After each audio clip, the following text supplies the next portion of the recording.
Valentine. Join us as we dive into the normal and the paranormal to break through the darkness and to help you realize how karma, spiritual law, and psychic ability all combine to open the doors of understanding. This is the place where we build the karmic connections between science, psychology, and spirituality. But can we change our karmic path? Can we help someone else's karma? Stay tuned and join us for an opportunity to look at life and spirituality from a down-to-earth, no-nonsense, practical perspective. The Karmic Path Radio Show with Laura and Tina, Better Karma for Better Living, starts now. Welcome to the Karmic Path, where passion is our karma. I don't know, excuse me, I'm doing it wrong again, aren't I? Karma is our passion. Okay, now you can go. Everyone has a karmic path, whether they're aware of it or not. We don't live in a bubble, and everybody's actions and reactions do echo out and often collide. And our passion is to offer you a new way of looking at life so that perhaps you can improve on your karmic path. And before we get started, we need to ask Nancy from New York, does this sound better? She's been really helpful to us. We've never met her in person, but she's been helpful with us with our sound. So we're hoping this week sounds better. So I'm expecting an email from you. Okay, Nancy? Thanks, Nancy. We really do sincerely appreciate your help.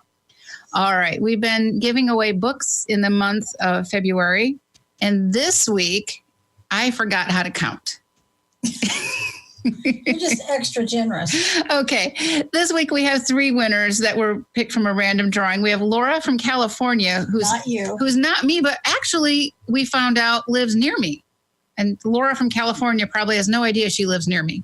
And we have Chris from Montana and Judy from Florida. So thank you all so much for tuning in and joining us here. And your books will be on their way tomorrow. They will. And before we get started, the big question is are we created equal, and what is ancestral karma? Those are the 2 big issues that we're going to bravely address today. And I want to start out with something we do talk about, one true thing. That actually comes from Lewis Carroll in Alice in Wonderland. If you can go back to one true thing you know for sure, it can be very grounding. And we're going to start this one true thing is when we look at what is equality, I believe that it's very important to look around us and go to the most basic level. We are all given the same planet equally. We all have the same sky, although it may look a little different depending on where you are. The oceans of the world belong to all of us. No mega millionaire or billionaire, trillionaire owns the oceans. We all have access to air, and we all have access to time. Without time, we can't understand and appreciate the experiences we have. And karma offers us an opportunity to have the time and the physical space to feel each experience. And to be grounded in gravity. In the 3rd dimension, we have time and space and gravity. Without gravity and space, time cannot exist. Now wrap your brain around that. Without gravity and space, time cannot exist. There is no magnetic field that holds us in place. This is how we know that we are all created equal in the sight of God, not spirit. We do not use that word. In the sight of God. We're just going to go right to the top. It's a military thing. That's what I enjoy about you. No messing around, no pussyfooting.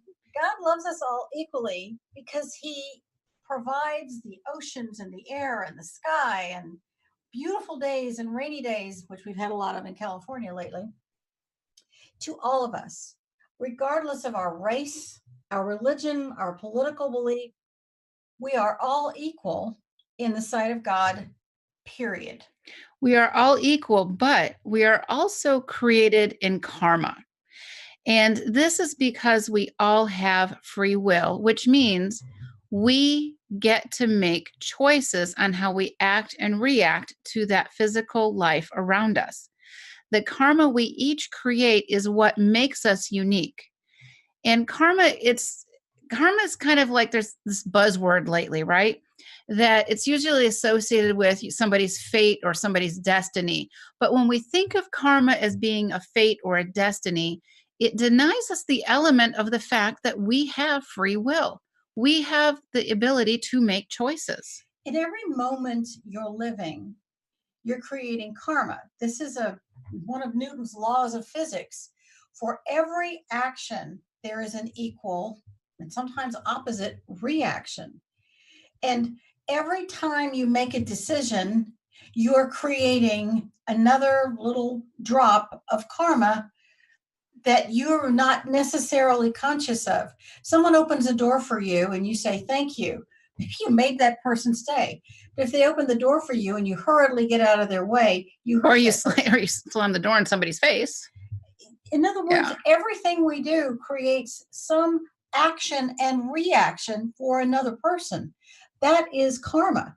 It's not always a negative payback either. We hear a lot of times, oh, karma is, a witch with a letter B in front of it.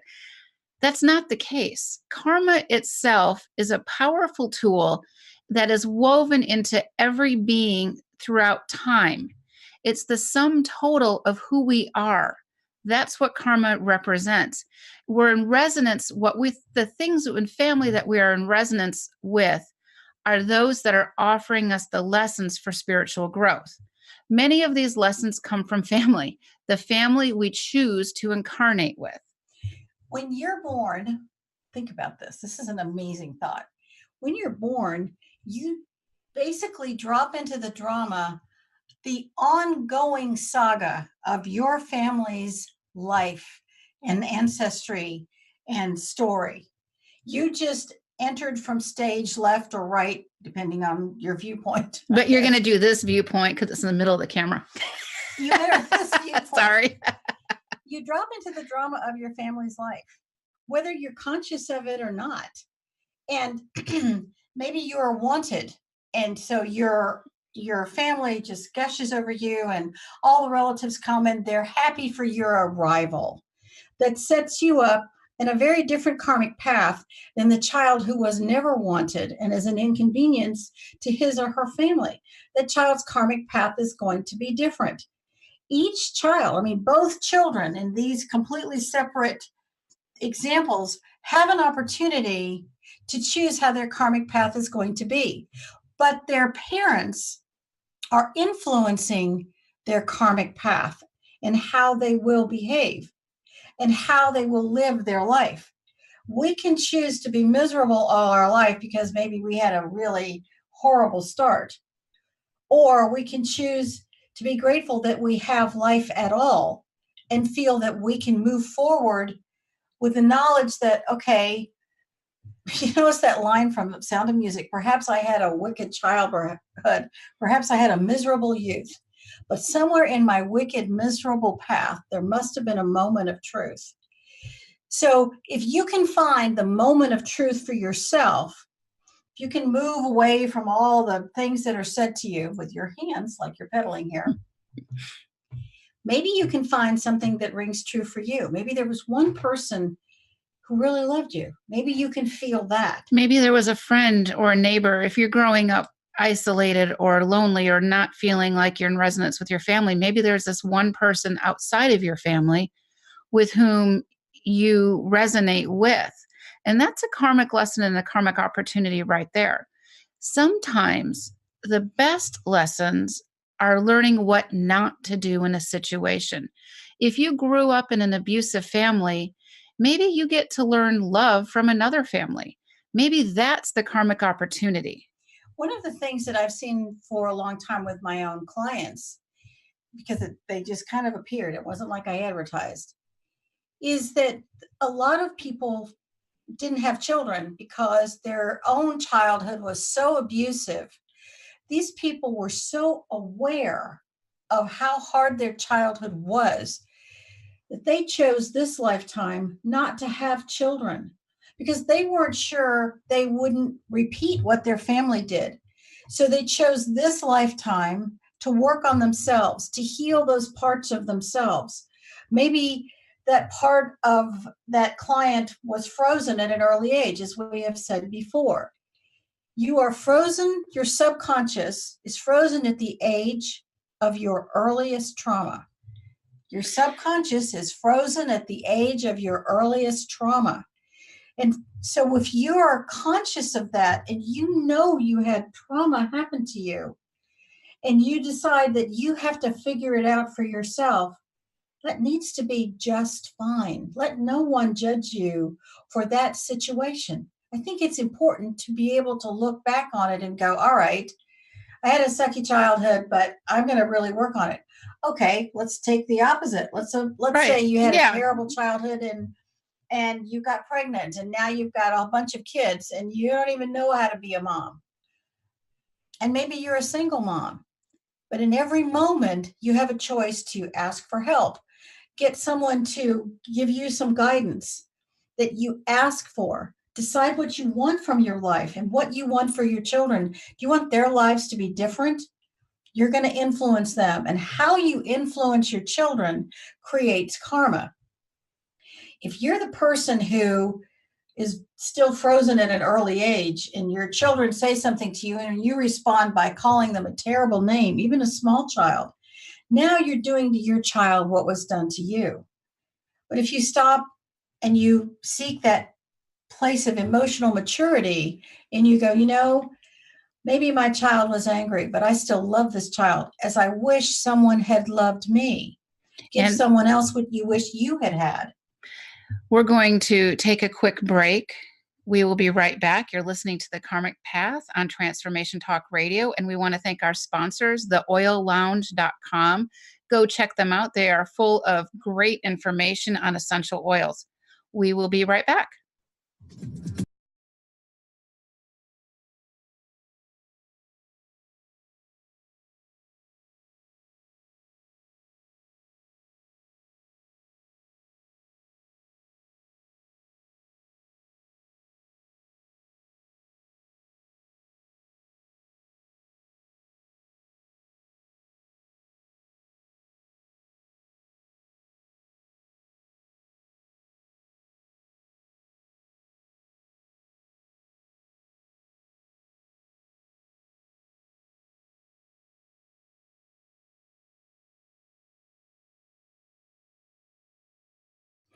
Welcome back to the Karmic Path on Transformation Talk Radio. And remember, if you'd ever like to communicate with us and tell us about our hair, makeup, eyelashes, or clothes, or sound, or have a question, or actually have a question, which we get a lot of, by the way, this show is actually based on a question. You can contact us at questions@thekarmicpath.com. Take it away, Laura. All right. Thank you. People talk about their ancestral DNA, but what does that really mean? And the belief is that we inherit our genetics. And the question becomes, is this true? What if we incarnate here and we pick our parents and we pick our family? Like it or not, that's the way it is. And I know some people are thinking, surely I'll pick better next time. But the reality is that we're here to learn from one another. We learn more from our families than I think most other situations out there. That's so true. And the family dynamics, those family relationships are things that are within our sphere that we can control. We can't control the global politics. No, we can't. But we can control what we believe to be true about ourselves. I'll give you a personal example. Okay. My great-grandmother passed away from breast cancer. And so my mother believed that she and my grandmother were definitely going to get breast cancer. And I remember saying, why is that true? And she said, well, because it's in your, you inherit it. It's inherited. And here's the thing. If thoughts are things, we're making things. It's called creating a reality. And I said, well, I'm going to reject that. I'm going to say that doesn't have to be true for me.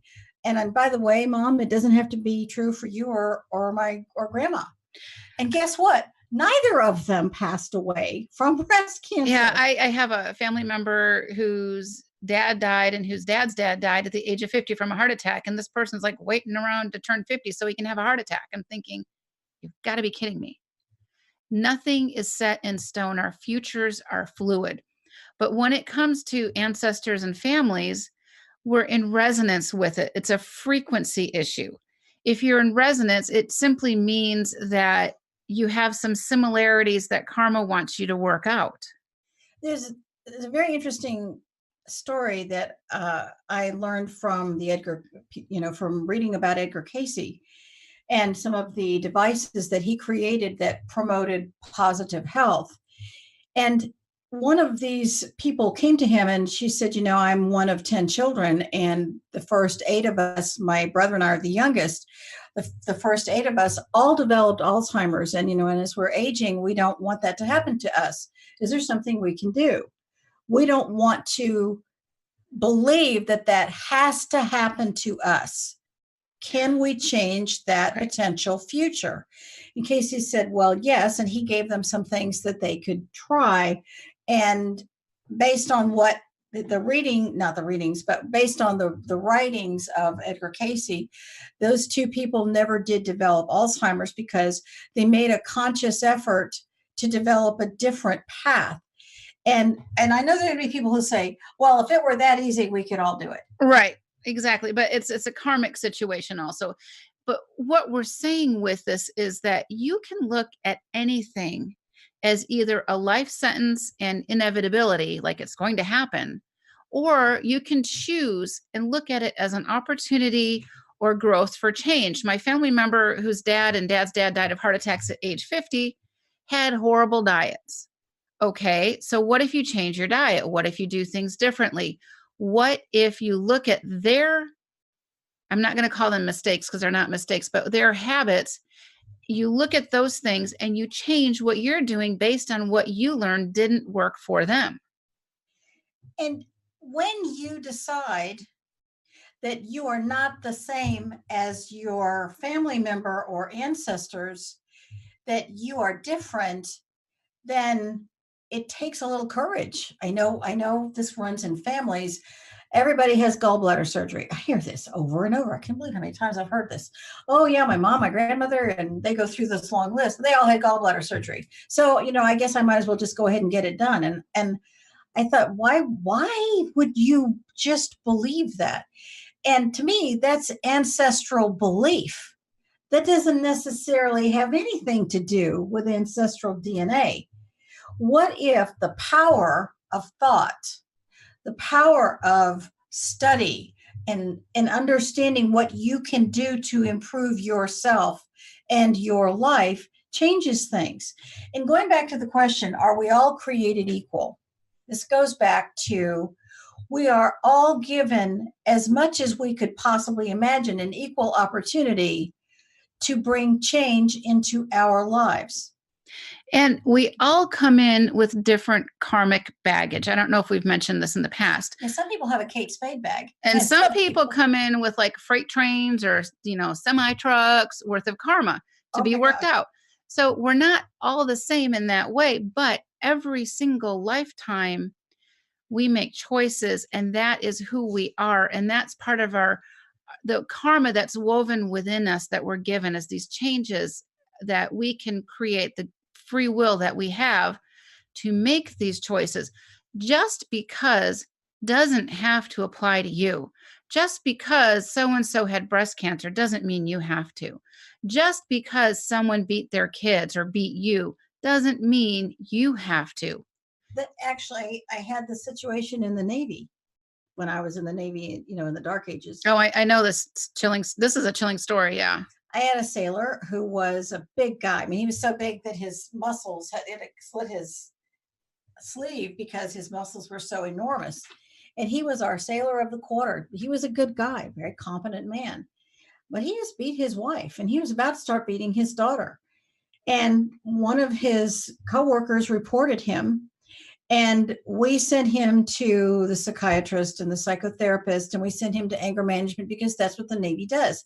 The Navy tries to be responsible about educating crew members, but the Navy failed to understand something very basic. And I didn't understand that because he's failing at all of these courses and these interactions.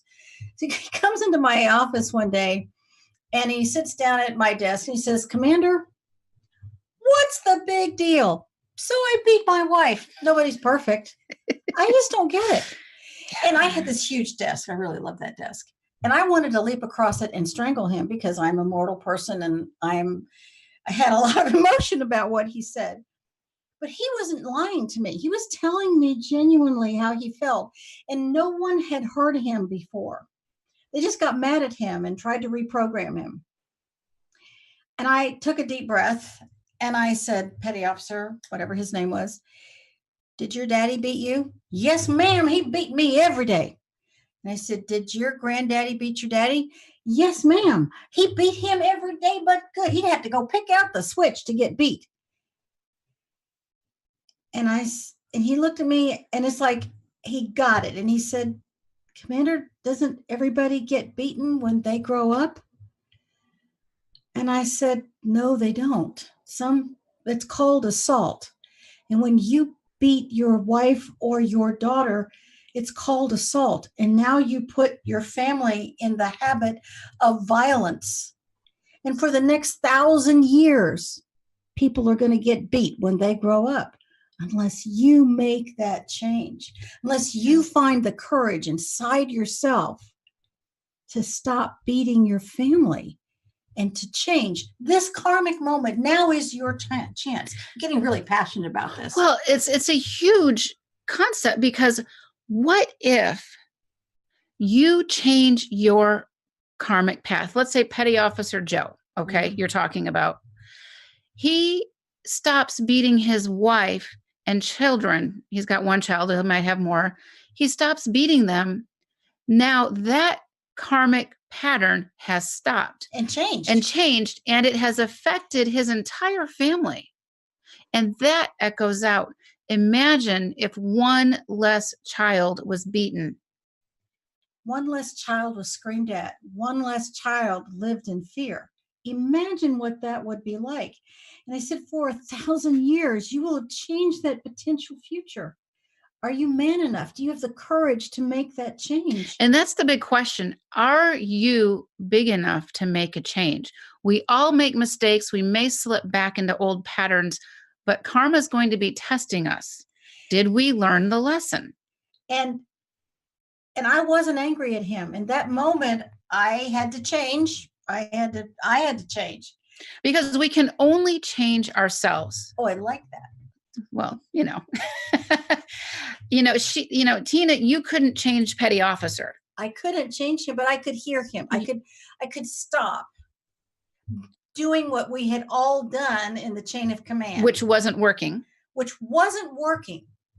And hear him on a much deeper level, frankly, a compassionate level. And when somebody beats their family, you get angry at them and you don't have any compassion for that person. And I realized that I had to change my point of view about the man in front of me. Wasn't a bad man. And you didn't grow up with abuse. So your initial reaction is rage, but then when you hear him thinking, what? Not everybody gets abused or beaten?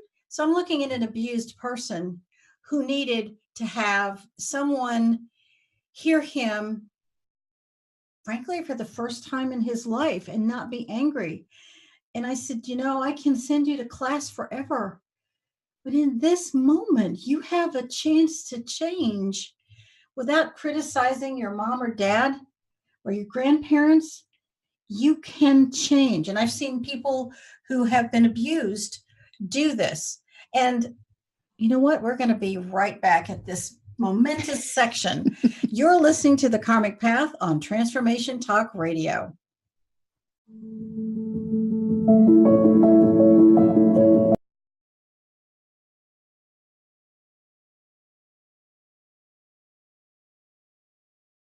Path on Transformation Talk Radio.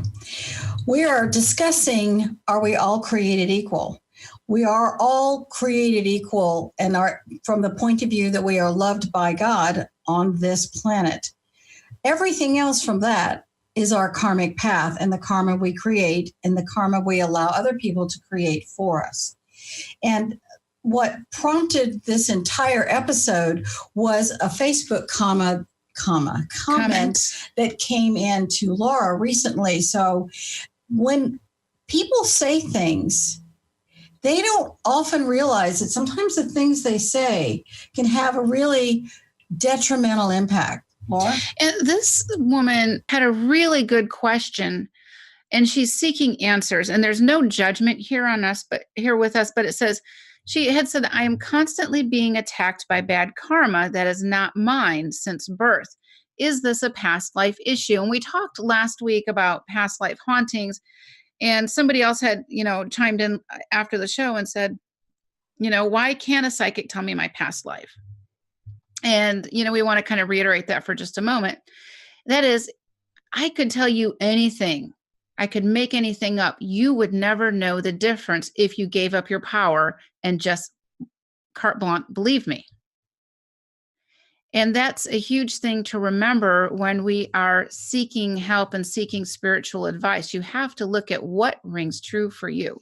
I want to interrupt here. Mm-hmm. One of the big reasons that you never let a psychic tell you what that psychic thinks your past life was, there's two karmic issues here. See, two. The first one is that psychic is now influencing you, and they're absolutely changing your karmic path, because people think that a psychic has this, they're the great and mighty Oz. They're not the great and mighty Oz. They're just the guy behind the curtain. They're humans. And you're giving them and respecting them for this great power you think they may have. Anybody can say they're psychic. That doesn't mean it's true. So now the other part of this situation is that the psychic is now being looked at as being in an elevated position with this great and mighty knowledge. Well, they're incurring elevated karma because they have actually said something that may cause the other person to change their karmic path. They weren't necessarily responsible. Maybe they said, Spirit told me to say All this. right. And we're saying this because somebody chimed into this little Facebook chat and said, basically, I'm a shaman and it's your bloodline, not your past lives. And this person starts responding. The question was, I am being constantly attacked by bad karma that's not mine since birth. Is it a past life issue? And this quote unquote shaman comes in and says, yes, but it's your bloodline and it's not your past lives. And he goes on to say, this is your father's doing. He must ask for forgiveness for all of those he has hurt. Only then will you be free. When he does that, he needs to eat a lot of salt every day so he can be cleansed. I don't get that one, but what are people thinking? Otherwise, you will be burdened by his karma in this life and in future lives. Okay, the violations we can have on spiritual law. First of all, this person is engendering guilt onto a person who has no idea they're receiving this burden, the father.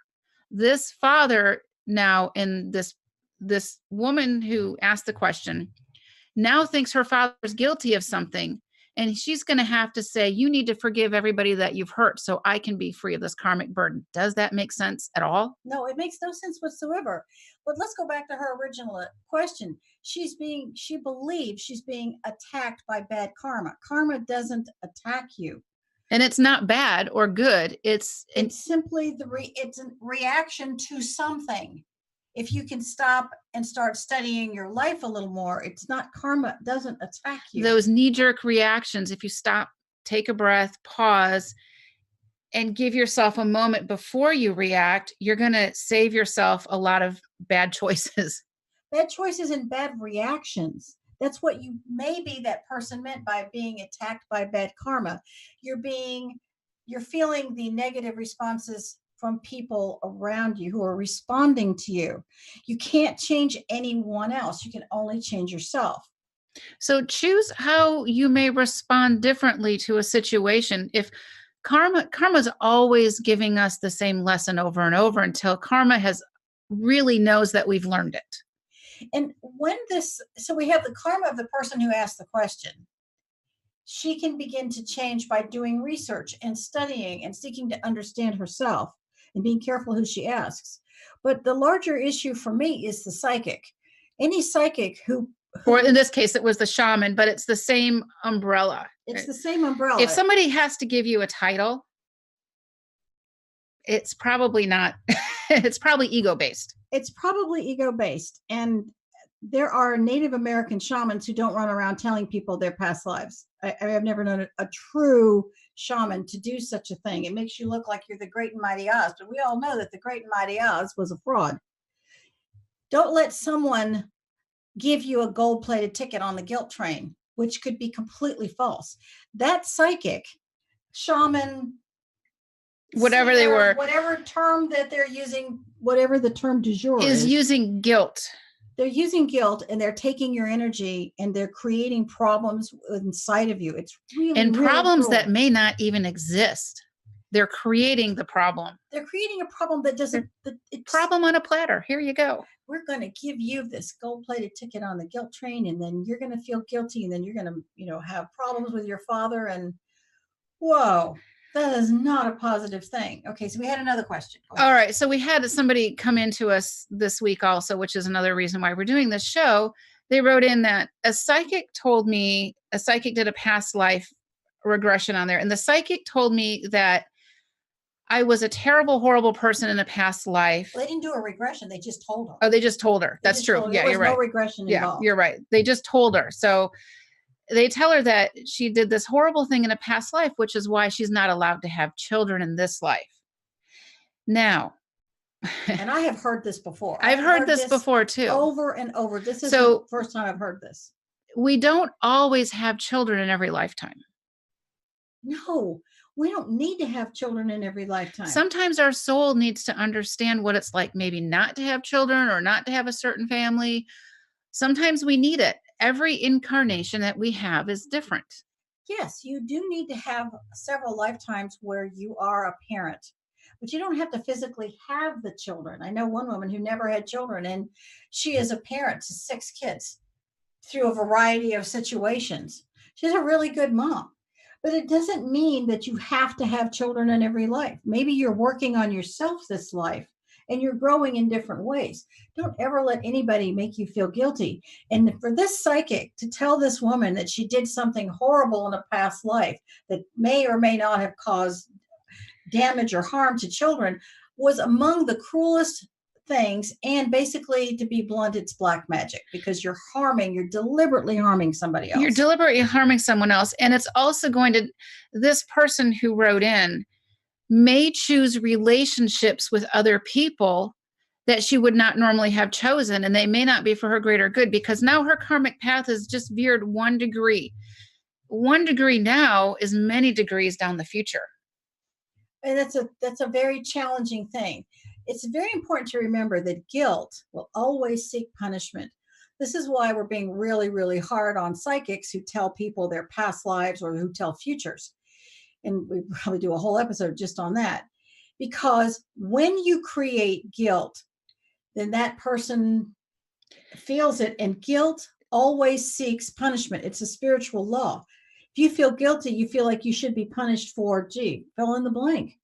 When that may not be true at all.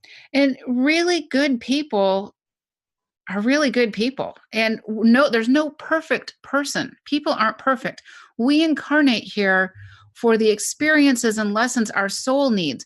Nobody lives a perfect life. In fact, I believe in the Lightworker's Guide to Everyday Karma, to your book, you say there is no learning in perfection. The relentless pursuit of perfection is a great ad for Alexis, but it's not a great way to look at a human being. You learn from experience. You learn what doesn't work sometimes really well, like we're having all these problems with sound, but we're getting it now.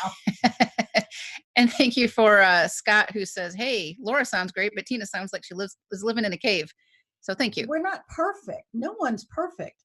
What concerns me are psychics who put themselves on a level where they cause people to believe that they are telling them the gospel truth. But this is no different than any faith or belief system that causes you to believe something negative about yourself.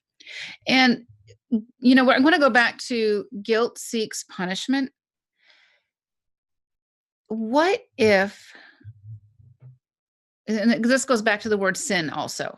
So we're born in sin. A lot of us have heard, we've been born in sin.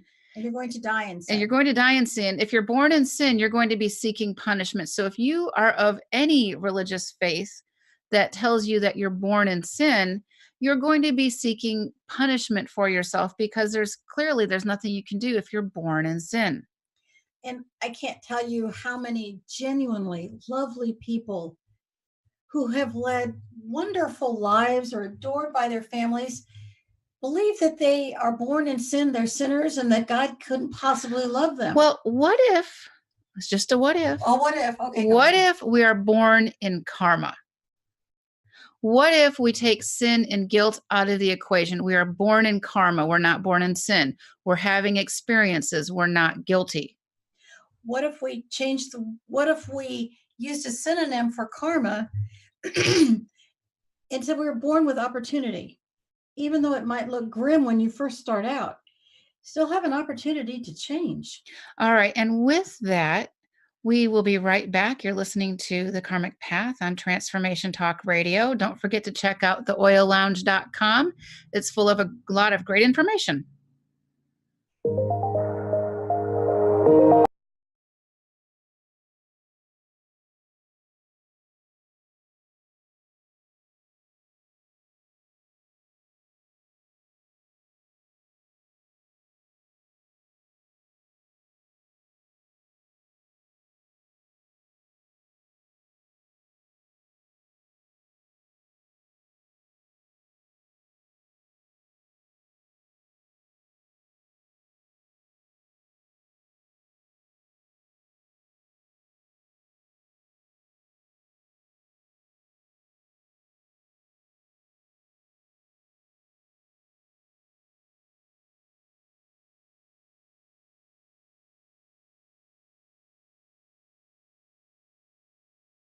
Radio. We're talking about, are we created equal or are we created in karma?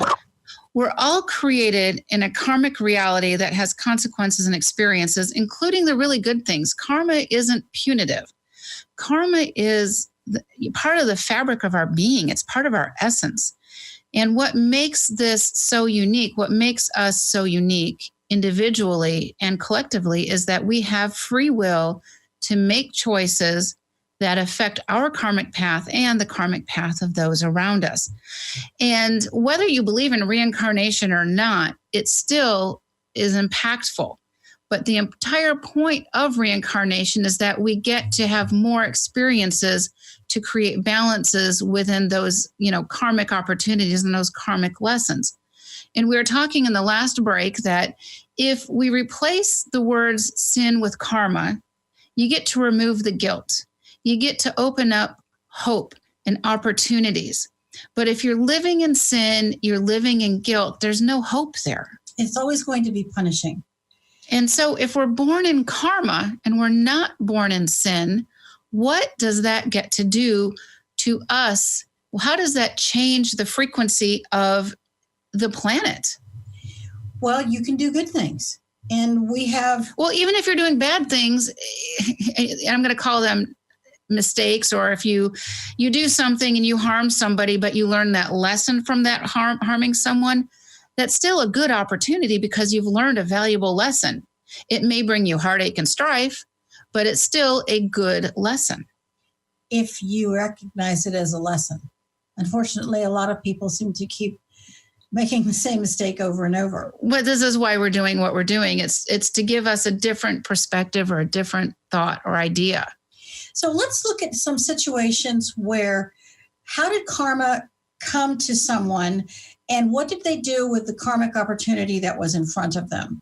And I picked two stories because I'm doing a lot of research when I did the book. Laura and I were doing the book Soul Evolution. And the first story has to do with Princess Anne, who's a princess royal, part of the royal family in England. You hear about the more famous one, but Princess Anne was the second daughter of Queen Elizabeth and Prince Philip. And she's born into this life of incredible money and privilege and, anything she wants, and cars and the whole thing. But the Queen always talks about service. So what does this princess, who knows she's never going to be queen, what does she do with her life? How does she Right. How does She spend her creates days? foundations and charities, and she's looking at the service of her position. In fact, she is the patron for 350 charities.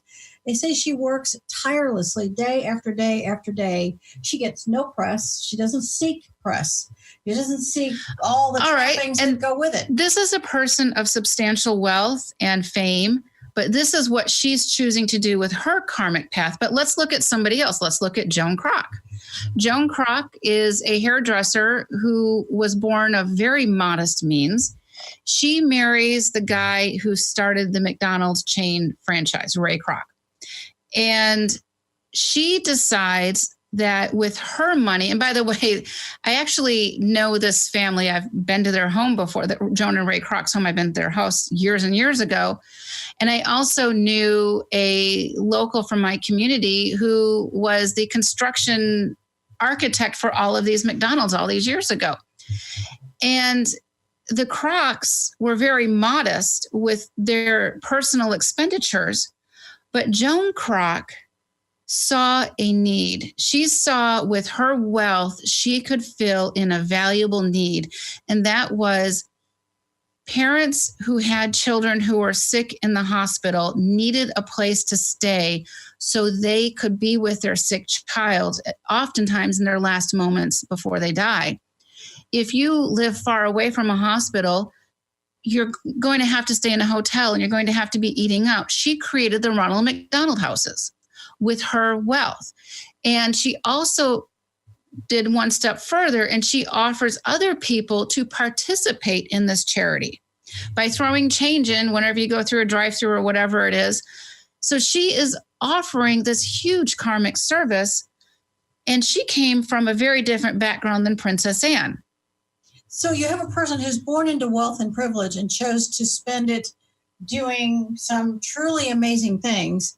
And you have a person who's born from very, very modest means who developed massive wealth and chose to find ways to do it. She didn't just do Ronald McDonald houses. She did a lot of things, but so much in San Diego. This doesn't mean that you have to have massive wealth to be of a huge service.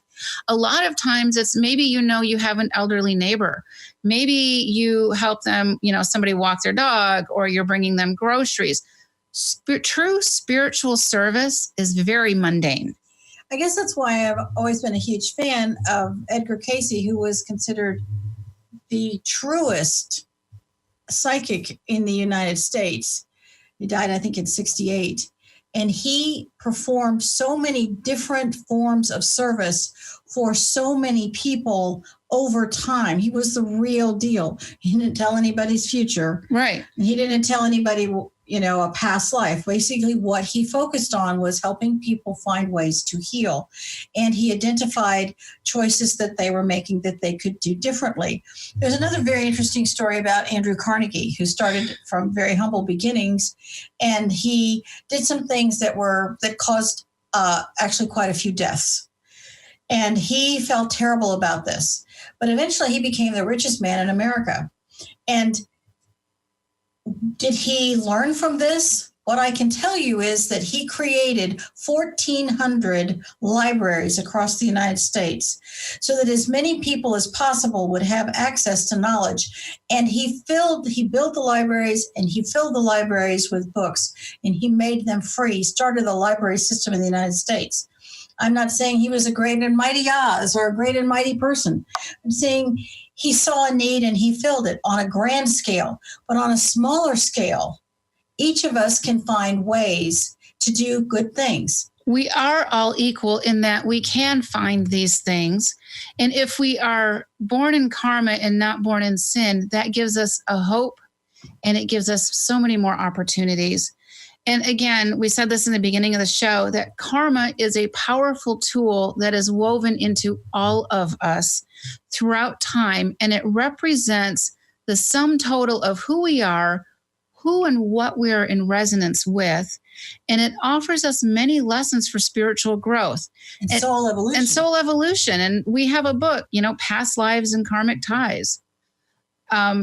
check it out because we talk about this in great depth. Many of these lessons that we are here to learn come from our family members. And these are family members that we choose to incarnate with. And again, we're born in karma, not sin. And it goes back to Newton's third law, action and reaction. Whenever there's an action, there's a reaction that seeks balance. And this balance doesn't always happen in one lifetime. Sometimes it can take many lifetimes for this balance to happen. And sin creates guilt. And if we look at this from the spirituality viewpoint, if you look at it spiritually, that life is just misery and difficulty and then you die and it's worse. But if you were to change it to karma and opportunity and hope and possibly atonement for things that took place in the past, now you can evolve as a soul to higher and higher levels and change your karmic path. Basically, we're all just ordinary people seeking the greatest good for the most people by studying the laws of karma in the normal and the paranormal world. That's who we really are. Yeah, we want to thank you very much for listening and tuning in. This is a really important show for us because this is a big foundation. If everybody had an understanding, a different perspective of this foundation, this might change the way we view things. And if everybody changed the way they viewed things for the better, for the positive, even by 1 degree, imagine how that's going to echo out. You are listening to the Karmic Path on Transformation Talk Radio. Thank you for joining us. And we want to thank our sponsors, theoillounge.com. Please go check them out. And we also want to give a shout out to our fabulous producer, Kat Grebe, because she is awesome and absolutely adorable too. She truly is. And be sure to check out our books and courses on thekarmicpath.com and our app, The Karmic Path. Talk to you next week. Thank you for spending time with us on the Karmic Path Radio Show. Listen live every Thursday at 4 p.m. Pacific Time as we explore the fascinating elements of karma and how to make those critical connections between spirituality, science, and psychology. Both of us are seasoned psychics living ordinary lives in public education and the military. Tina and I both have a deep-rooted dedication to learning how the unseen world works and to share this knowledge. Learn how to create a heightened sense of understanding and karmic awareness for greater personal balance with the Karmic Path. For more information, visit thekarmicpath.com.